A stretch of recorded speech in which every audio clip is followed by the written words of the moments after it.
அதிகமாக பார்த்தோன்னா எனக்கு வர கவுன்சிலிங் செஷன்ஸோட கால்கள் எல்லாமே பார்த்தோன்னா கவர்மெண்ட் ஸ்கூல் குழந்தைங்களோட பேரண்ட்ஸ் கால் பண்ணுவாங்க. நான் கேட்பேன், எப்படி சொன்னாங்க, யார் சொன்னாங்க அப்படின்னு சொல்லிட்டு. சார் நாங்கள் கூகுள் தான் பண்ணோம், ஆனால் பார்த்தோன்னா எங்களுக்கு வந்து இங்கே குழந்தைகிட்ட ஏதோ ஒரு சின்ன பிரச்சனை இருக்குது அப்படின்னு சொல்லிட்டு எங்களுக்கு சொன்னது யாருன்னா எங்களுடைய ஸ்கூல் டீச்சர் அப்படின்னு சொல்லுவாங்க. எனக்கு ஒரு பெரிய ஷாக்காக இருக்கும். என்னடா அது பூராமே கவர்மெண்ட் ஸ்கூல்லேருந்தே வருது அப்படின்னு சொல்லிட்டு.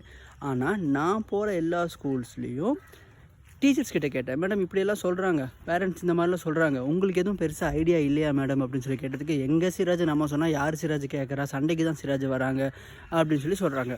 அப்போ ரொம்ப யோசிச்சு பார்த்ததுக்கப்புறம் என்ன வந்துச்சு அப்படின்னா, கவர்மெண்ட் ஸ்கூலில் ஏன் டீச்சர் சொன்னால் கேட்குறாங்க அப்படின்னா, ஏன்னா கவர்மெண்ட் ஸ்கூலில் வேலை பார்க்குற டீச்சர்ஸ்க்கெல்லாம் 1 லட்ச ரூபா சம்பளம். ஆனால் ப்ரைவேட் ஸ்கூலில் பசங்க 1 லட்ச ரூபாய்க்கு மேலே ஃபீஸே கட்டுறாங்க. ஸோ அந்த பேரண்ட்ஸ் என்ன பண்ண மாட்டேங்கிறாங்கன்னா, இக்னோர் பண்ணிடுறாங்க, கண்டுக்க மாட்டேங்கிறாங்க. ரொம்ப கவலை தான் இது. இது சரி கிடையாது. யாராவது உங்கள் குழந்தைங்கள பார்த்து ஒரு டீச்சர் சொல்கிறாங்க அப்படின்னா அவங்க எதுக்கு சொல்ல போகிறாங்க, அவங்களுக்கு என்ன தேவை இருக்க போகுது? இல்லை இந்த பங்காளி சண்டையா, ஹெல்ப் பண்ணும் அப்படிங்கிறக்காக தானே சொல்கிறாங்க.